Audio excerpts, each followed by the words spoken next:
बड़ी खबर आ रही है भोपाल से, सीधे उसका रुख करेंगे। बड़ी और अहम जानकारी आप तक पहुंचा दें।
हार की समीक्षा के लिए जो समिति बनाई गई थी उसने अनुशंसा की और उस पर अनुशंसा पर एक कार्रवाई देखने को मिल रही है। सभी मंडल मोर्चा प्रकोष्ठ भी भंग। दतिया का उपचुनाव वाकई में बेहद अहम रहा। हालांकि बीजेपी को इसमें हार का सामना करना पड़ा, लेकिन अब हार के कारणों की समीक्षा गहनता से की जाएगी। इस बात से भी इनकार नहीं किया जा सकता। ये कार्रवाई भी उसी कड़ी का एक हिस्सा है। तो दतिया हार के बाद बीजेपी का बड़ा एक्शन देखने को मिल रहा है।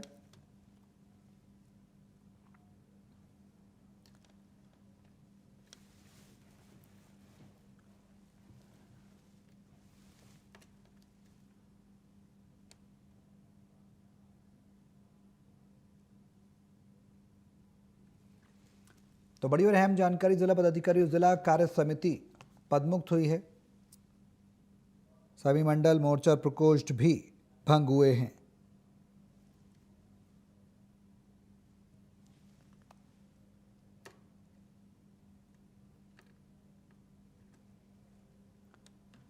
जिला कार्यकारिणी सहित सभी इकाइयां भंग की गई। जिलाध्यक्ष समेत सभी संगठनात्मक इकाइयां पदमुक्त की गई हैं।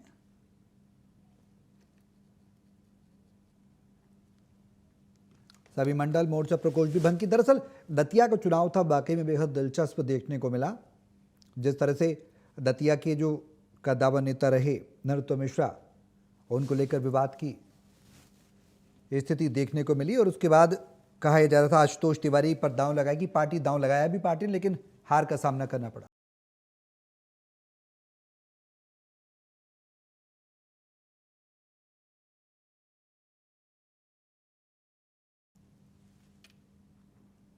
ज्यादा जानकारी के लिए भोपाल से इंडिया न्यूज के ब्यूरो चीफ चेतन सेठ हमारे साथ लाइव जुड़ गए हैं। सीधे उनका रुख करेंगे। चेतन, किस तरह की कार्रवाइयां पार्टी स्तर पर देखने को मिल रही हैं? क्या कुछ कार्रवाई की गई? जिस तरह से देखा जा रहा है कि सभी इकाइयां भंग की गई हैं, एक गहन मंथन हुआ है। समीक्षा, जो हार के कारणों की समीक्षा के लिए समिति थी, उसकी अनुशंसा पर एक कार्रवाई हुई है। क्या कुछ जानकारी है? देखिए, भारतीय जनता पार्टी की ओर से एक बेहद बड़ा एक्शन लिया गया कि दतिया की जो जिला कार्यकारिणी है उसको तत्काल प्रभाव से भंग कर दिया गया है, टर्मिनेट कर दिया गया है। बीजेपी जिलाध्यक्ष को बाहर का रास्ता दिखा दिया गया है। इसके अलावा जो तमाम पदाधिकारी हैं, इकाइयां थी, सभी इकाइयों को पूर्ण तरीके से खत्म कर दिया। बीजेपी के हेमंत, जो प्रदेश अध्यक्ष हेमंत खंडेलवाल हैं, उनकी ओर से एक पत्र जारी किया गया। आज सुबह सीएम हाउस में एक बड़ी बैठक हुई थी जिसमें चर्चा थी कि आज शाम तक जो जिला इकाई है, तमाम पदाधिकारियों, उनको बाहर का रास्ता दिखा दिया जाएगा और जो भंग कर दी जाएगी। तो वही एक बार फिर पार्टी ने किया है कि सभी जो पार्टी के पदाधिकारी थे, जो जिले की अलग अलग इकाइयों और मोर्चा की जिम्मेदारी संभाल रहे थे, उनको फिलहाल जो है पद से मुक्त कर दिया गया है। एक बड़ी कार्रवाई भारतीय जनता पार्टी की ओर से की गई है। जिस तरीके से जो बीजेपी जिलाध्यक्ष हैं, जिनने पार्टी को आंख दिखाने का काम किया था, जो ऐसे पदाधिकारी हैं जिनने पार्टी के खिलाफ नारेबाजी की थी, अशब्द भाषा का प्रयोग किया गया था, उन्हें पार्टी ने फिलहाल पदमुक्त कर दिया है और इन पर टर्मिनेशन की कार्रवाई भी पार्टी बेहद जल्दी कर सकती है। क्योंकि जिस तरीके से दतिया जी। के परिणाम आए, परिणाम के साथ साथ जो बीजेपी के लिए सब कुछ ठीक नहीं है।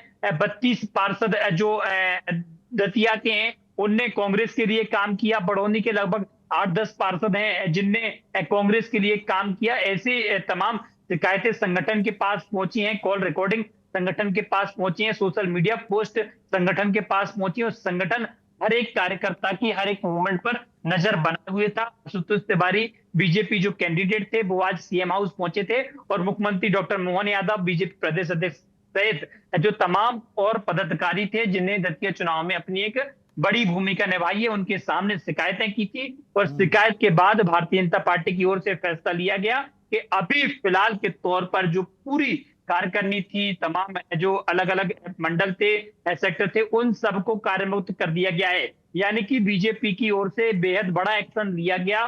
जो जिलाध्यक्ष पार्टी को आंख दिखाने का काम कर रहे थे, 13 तारीख को, जब 12 तारीख को जो घटनाक्रम हुआ, वो जिलाध्यक्ष से हमने बातचीत की थी, वो कह रहे दबाव नहीं, कार्यकर्ताओं का माहौल था, समीकरण ऐसे थे। कल भी उन जिलाध्यक्षों की तस्वीर हमने दी थी, उनका इंटरव्यू भी किया था, जिसमें उनके चेहरे की एक मुस्कुराहट दिख रही थी कि किस तरीके से पार्टी के लिए उनने निष्ठा से काम किया होगा और अब पार्टी ने उनके लिए पदमुक्त कर दिया है।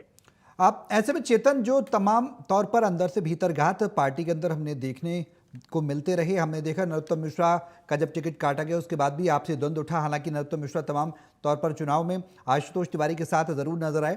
ऐसे में क्या ये मान लिया जाए कि आंतरिक द्वंद्व पार्टी पर हावी रहा? क्योंकि हमने देखा कि राष्ट्रीय अध्यक्ष जो नितिन नवीन, उन्होंने भी कहा था कि हार के कारणों की समीक्षा की जाएगी। हार तो हार होती है, जीत को जीत देखिए की श्रेणी में दिल्ली दर्ज के किया जाता है। आप नितिन नवीन का बिहार का उदाहरण देखिए, मध्य प्रदेश की दतिया सीट की चर्चित रही और 13 तारीख से हम लगातार ग्राउंड जीरो पर कवर कर रहे हैं और जनता को बताने की कोशिश भी कर रहे हैं कि किस तरीके से बीजेपी के नेताओं ने पार्टी के खिलाफ बयानबाजी की, किस तरीके से बीजेपी के जो स्थानीय नेता थे उनने चुनाव से दूरियां बना ली और अपने प्रत्याशी आशुतोष तिवारी का काम न करते हुए एक दूसरे प्रत्याशी के समर्थन में काम किया। कई कार्यकर्ता घर से नहीं निकले, वोट नहीं मांगे। तो ये तमाम शिकायतें संगठन के पास पहुंची थी और स्टेट के साथ साथ सेंट्रल की भी नजर यहाँ के इलेक्शन पर थी, किस तरीके से जो कार्यकर्ता काम कर रहे हैं उनके हर एक मूवमेंट पर प्रदेश संगठन नजर बनाए हुए था।